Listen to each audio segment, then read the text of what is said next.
right, class. So I hope you're ready. We are going to start on chapter 1. If you go on to the module, you will see that I do have a PowerPoint available for you. I should have these for all the lectures to kind of help guide you through. Also, make sure you have your handy dandy book. Okay, it will give you pages to reference to go back through and follow through with some of the discussions we might have through the PowerPoint. So just a little heads up, you're going to want your book. Alrighty.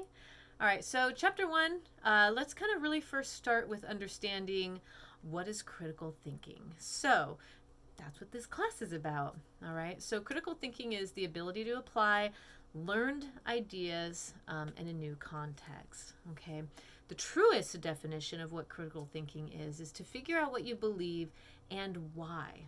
Okay, and then consult outside information and change your views accordingly. So it's to understand what you're believing and why, and then look outside of that and go, is this true? What information out there is telling me that this is true or not true? And then do I need to change how I'm thinking about this? So the book's definition is someone who uses specific criteria to evaluate reasoning, form positions, and make decisions. So kind of that. These are general ideas that you will start to understand a little bit more as we move forward. So I'm going to throw in some vocabulary as we go through for each chapter. We're going to throw in a little bit more vocabulary. I expect you to use this vocabulary in your reading responses online. Okay, so our vocabulary that we're going to be working on is argument, conclusion, issue, and reasons. Okay. These seem pretty simple. Let's get into the nitty gritty of what they really are saying. So argument is a conclusion about an issue that is supported by a reason. So an argument, that thing that you're arguing, is a conclusion about an issue that's supported by reason. Okay. Now a conclusion, so this helps you understand what an argument is. A conclusion is a position on an issue. It's also called a claim or an opinion. So in research, the meaning and significance of the data is interpreted by the researcher. Okay, so when you're researching and you get this information, this data that comes from it, the meaning and the significance of it is interpreted by the person who's doing the research. Okay, all right. So now an issue is the question or subject under discussion. We're going to get through that in just a little bit. All right, and then the reasons are the statements of evidence given to support the conclusion. Okay, you're looking at this going, there's a lot going on. Please help me. So I'm actually really liking the mathematical aspect of how we can look at this. So let's go to this next slide, and we're going to talk about argument. So again, an argument is a conclusion about an issue supported by certain reasons. And when you put it in like a mathematical form, the argument equals the issue plus the conclusion plus supporting reasons. So you need all of those things to have yourself an argument. So I don't know if that'll help you as you go forward. Again, an issue, you have an argument, you have an issue. You have the conclusion about an issue, but you have that conclusion because you also have supporting reasons for it. Okay. Now, an argument is not a quarrel. There's no real winners or losers. In a college essay with the thesis you supported is considered an argument. And then not always as easy as pro and con. Okay. And so an example would be, so we have, I don't know if you ever heard of Julia Butterfly Hill. She climbed a tree to save it. Okay. And she was trying to keep the loggers from coming through and getting rid of these, old growth. So she's sitting up in the tree and she's swearing by this tree, like, please don't cut it. I value this. I love this. This means so much to me. Well, the old growth loggers are like, yes, but this is our job. This is what we have to do. So there's actually two sides to this. And whether or not you believe in, Butterfly Hill, truly, her stance on it versus the loggers, it's important to see both sides because there are two sides. Remember, I talked about that in my introduction. So for Butterfly Hill, for her, it is very important that she saves the tree. There's more to it to her than versus the loggers, which, I'm sorry, let me rephrase that. For her, there's more to it than just saving trees. She has this other ideals and ideas about what this stand for and understanding her point of view on saving these trees. But on the other side, they still have these old growth loggers who are like, look, this is our job. We have to get paid. This is what we do. It's important that we take care of this old growth so that things don't, escalate. So there's these two different sides about the importance of either one. They are both important and they both have value. They are just different. And then you have to ask yourself, well, which side are you on? And of course, they both have value. So this is the hard part. This is where you would start to understand, what's the issue on either side? What would be the conclusion of either one? And what are the reasons for these arguments? All right. And again, there's no winners or losers in a sense. There's just two arguments to a very similar point of whether or not you log this tree or not. Okay. You can research her more and get more detail about that story. They kind of give you a better perception of it, but that's just kind of the general idea of why it's important to look at both sides, which is hard sometimes. We are very passionate about the things that we do and that we love. And so this is going to be something that we will talk about, how emotions sometimes get in the way of our critical thinking. Okay.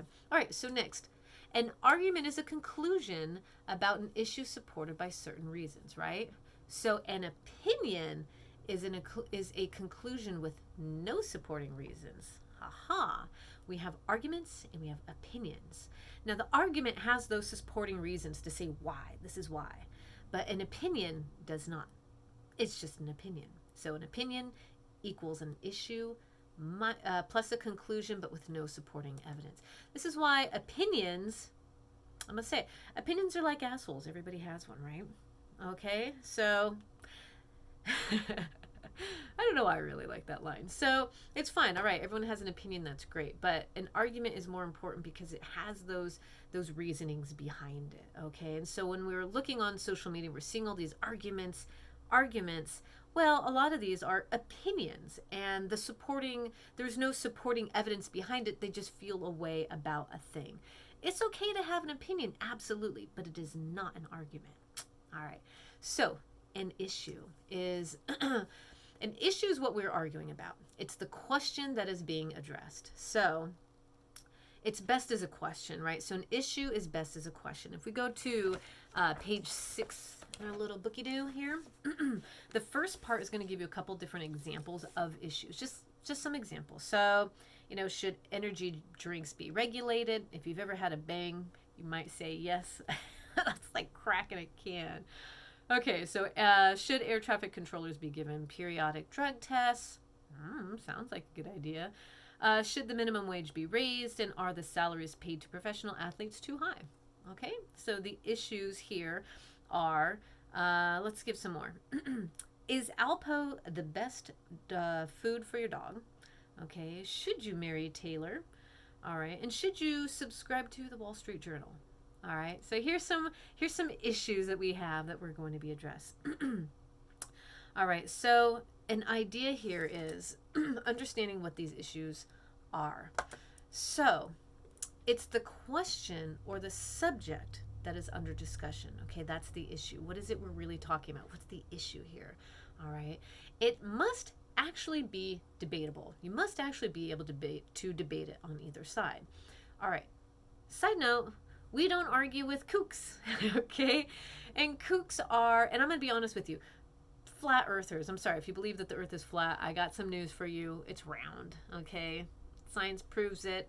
Facts prove it, all right? The earth is not flat, okay? And so, same thing with people don't believe that, like, the Holocaust happened, or people who, despite the facts, despite the literal, it exists in your face, you can't deny this thing is here, they deny that, they deny the truth, okay? So, unfortunately, if you try and argue with someone who's in absolute sheer denial that a thing exists, that it is a factual existence of a thing, bro, you ain't gonna win on that one, okay? So, unfortunately, and that's just how it is. Unfortunately, currently, all across the spectrum, we've got a lot of that, a lot of truth deniers and fact deniers, whatever the case may be. So just keep in mind, if you're trying to argue with someone who won't accept facts, you are never going to win. get out of that conversation, walk away. Okay. And that's fine. Again, opinions, people can have it. It's totally okay. That's just life. But these are not really going to be things that you will be able to argue or maybe even discuss with people. Okay. So, let's see here.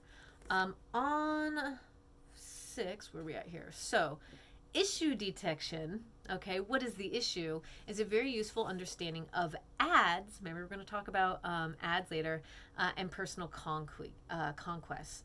Sorry, personal requests. Throat over here. Hold on. All right. So, check out the books for multiple examples. So, another way that you can detect an issue is using weather. So the issue is whether or not I should buy Alpo from a puppy dog. I don't have a puppy yet. One day. I have a cat, but I love him. All right. So there is a difference between issues and there's a difference between topics. And let me explain the two here. So topics are ideas or subjects. Okay. So a topic is an idea or a subject. And a topic topics become issues when a question or controversy is introduced. Okay, so you can have a topic, but it doesn't become an issue until there's a question or a controversy introduced. Okay, so the topics that we just talked about in these little examples here. So the topic would be Alpo. Alpo is the topic. Taylor, the person, that's the topic. The Wall Street Journal, that's the topic. Aspirin and cloning, these are all just topics. The issues are the questions about the topics. So the topic would be Alpo. The issue is, should I buy Alpo from a puppers, right? The topic would be Taylor, and the issue is, should I marry Taylor? I'm going to say no because I'm already married. Sorry, Taylor. All right. The other topic would be the Wall Street Journal, but the issue is, should I subscribe to it? Sure, why the hell not? It's a good one. All right. And then all the other different topics that we might have issues with. Okay, so hopefully this helps you understand the difference between the two. Luckily, this is recorded, so you can go back and hear me say that 5 more times. Okay, so again, we're coming back over to page 6. Factual issues versus descriptive issues. Okay, so the concern whether something is true or false. Okay, factual, true or false, or whether something fits into a certain category. So if we're going to talk about the true or false, we're looking at, does zinc prevent common colds? True or false? All right. That's not whether it fits into a category. That's a true or false statement. Question. Are smog control devices effective in preventing pollution? True or false? All right.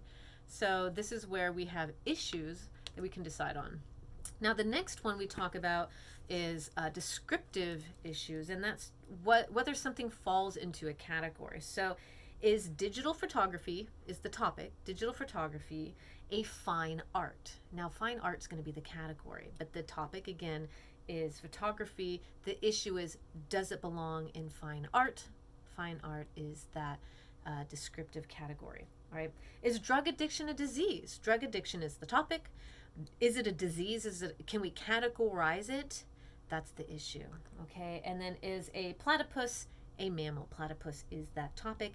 Mammal is the issue / category. Okay. So if you need to read through a couple of those to kind of like get it in your brain to understand how we're defining these certain issues, there you go. Okay. So the types of issues continued here. We have values and prescriptive issues, and we're going to talk about that in a little bit later, what both values are for us. Okay, so value and prescriptive issues deal with what is considered good or bad, right or wrong. And again, these are our assumptions on what we assume something to be, whether it's good or bad or right or wrong. And this is hard because everyone has a value on something that may or may not relate to someone else's values. Okay, so a value or a prescriptive issue could be, is there too much violence on television, right? So this is a good, bad, right or wrong type of situation. And is marriage better than living together, right? Again, that's the good, the bad, the right, or the wrong. And it depends on, again, your moral assumptions on what you assume to be right or wrong. And again, we talk about that in the next chapter. So policy issues are specific actions, and these issues emerge from discussions of facts and values. So policy issues that we're dealing with currently, whether it's raising the minimum wage or giving $2,000 to each person. So the issue emerges from a discussion. Should we do this? You know, what's going to be the best for all Americans versus the facts, which could be not all people are as in dire need of this 2,000 versus others, or the values of don't all people deserve these $2,000, right? So what's here, and the facts of do we need to get into more debt, which then raises the value of the dollar, and lowers the value of the dollar, and once the value of the dollar goes down, then if we're going to be raising minimum wage, does it even have the value that you would need to afford the things, right? It's a spiral. This is why policies matter, and this is why when Congress goes and has these discussions, it's a hair-pulling situation because they're trying to appease their constituents who might not understand the true understanding of what it means to raise or lower the value of a dollar by giving out more money. So, right? So, in some communities and places, they might go, but I need more money. That's great and wonderful. We understand that, but where is this going to come from? And where does this ultimately lead our economy? So free money is not always free. Nothing is free. Absolutely nothing is free. Okay, so let's go next to an example of these policies and issues. And as if we find, so this is a policy thing, if we find small controlling devices help reduce pollution, and we care about clean air, that's one of our moral values or our assumptions, we're going to support the policies that enforce the use of these devices, right? So it is our values on things that help us decide on policies that move us forward, either as a society, community, or personally. Okay, so decisions are easier if we can define what we are being asked to believe or do. All right, decisions are easier if we can define what we are being asked to believe or do. So the more emotional, and this is why politics are wild and weird, because we all have our feelings towards things, because we have value of things, we have moral assumptions on life, and we have feelings, right? So the more emotional the reaction to the issue, the more likely the issue is going to be lost in the argument. Okay, so think about that. When you're having an argument and you're getting all emotional about it, more likely than not, the actual issue in the middle is going to get lost. So we have to remember when we're having arguments to pull that emotion out and take a step back and go, okay, I have to look at this without that emotion and look at it in a different light. Okay, so the real problem, and you notice this as we see arguments, especially as we go through the comments, the basic issue can become fragmented, right, into different sub-issues. Like you're having an argument, all of a sudden it goes off on all these tangents because there's emotion involved. And now as we're having an argument, the argument no longer pertains to the issue. It's all over the place, right? They're not even discussing the same question. And I have an example I really want to talk about when we talk about how do I say this? Emotional issues. And you're going to see a lot of times when people go to argue something, they also use emotional words to manipulate you to have a physical and emotional reaction to something so that you think a different way. Think about that. Especially in politics, you're going to notice, or if you haven't noticed, politicians will say, oh, and they'll use certain key words and certain key statements, and it'll create a physical reaction in you. And then now you go, ooh, I don't like this now because of this word was used, when you have to pull away and not use your emotion for it. So that could be reasons why, like the last administration actually took the word climate change at a lot of the dialogue that was being used because it was eliciting a response. But the problem is that needs to be the word to use, because that's exactly what they're talking about, is the actual climate change. And because they may not have values and believe in that's a real thing, it actually is. So they took it out so that people wouldn't use it to make statements. So, right, isn't that crazy how we can manipulate situations because of the way we have emotional reactions to just words, right? Words are powerful. So when we talk about emotions and issues, the more emotional the reaction to the issue, the more likely the issue is going to be lost. okay, the more likely the actual true argument about what we're trying to figure out is gonzies. Okay, so emotions tend to pull us away from the issue. Okay, there's something that we need to talk about, we need to address it, but our emotions are getting in the way. Now we're off on some other tangent because of what the subject matter originally, we thought was. Our emotions got invested, and now we're somewhere else. So emotions are very rarely based on logic. Very, very rarely. All right. If you can take your emotion out of any argument, you will always see the truth. All right. You will always see the truth. This is on every level, on anything political, anything, you truly believe in. If you take your emotion out and look at it for a factual, logical statement, you will see things in a whole new light and go, oh, I get it now. Right? So these are things I want you to kind of focus on. When you start feeling the emotions when you're in an argument, take a step back and stop and think about it and go, if I take my emotion out and I look at it from a logical sense, I see now. All right? Or vice versa. Okay, so what are some issues you feel emotional about? And I'm going to have you take a minute. You can pause me and really contemplate contemplate this, because I really want you to know, where do you stand in your moral, in your issue detecting abilities, and how you find yourself arguing or discussing things. So what are some issues you feel incredibly emotional about, right? Think about either the last election, maybe stuff with that when you have conversations with family or friends. Where do you just find yourself getting kind of riled up and like, oh, I just want to say a thing? Okay. And what are some issues that a lot of people have trouble discussing without being emotional? All right. I'd love you to make a quick list. Just put it out there. Where are you feeling your emotion, and where are you seeing a lot of emotion from other people when discussions begin? Okay. And look at it. Is it an issue specifically, or is an emotion attached to the issue, right? So we're going to try and break away from what that is. Okay. So take a minute and consider, what issues do you feel emotional about?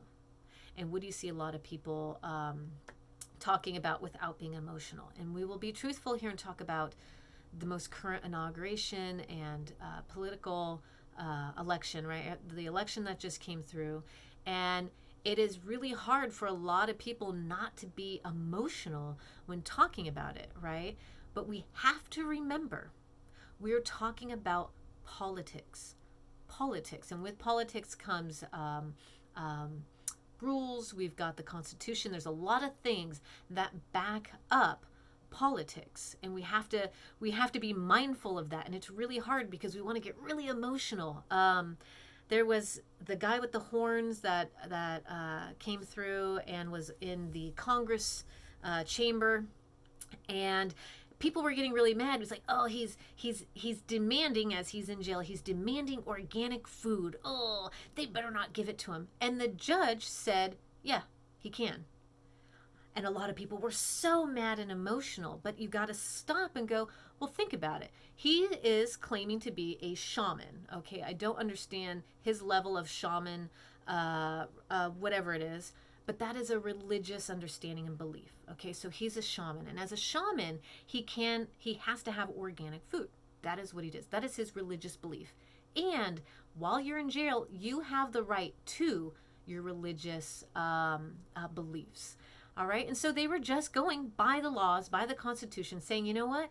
You are in jail and you have your rights to your religious beliefs. Here's some organic food. And people are like, ugh. What you feel and how you feel about it